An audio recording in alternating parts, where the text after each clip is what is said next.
Sometimes we might encounter division problems where our answers have remainders. We can approach this in two different ways. For example, if we have a division sum, such as 162 divided by 8, we would use the bus stop method. Please see my other video on the bus stop method for guidance with this. We would have our 162 underneath the bus stop and our 8 outside of it.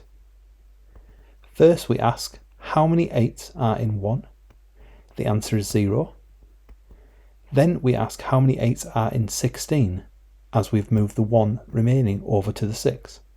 The answer here is 2, with nothing remaining. The last thing that we ask is how many 8s are in 2. Now there are no 8s that can fit into 2, however we have a remainder of 2.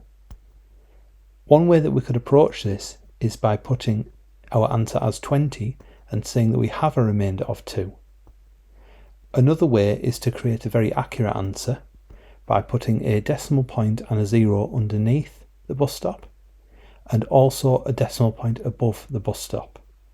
We must always remember this if we're doing this type of division with a remainder. Because we have a 2 left over, we move that over to the 0 to create 20. Now we ask how many 8s are in 20. The answer is 2, with 4 left over. We add another 0 underneath the bus stop and move the 4 left over to the 0 to create 40. Now we ask how many 8s are in 40. The answer is 5.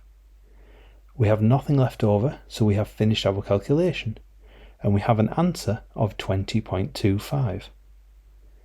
This is just a continuation of the division calculation, but we must always remember to add a decimal both below and above the bus stop if we are to carry on our calculation.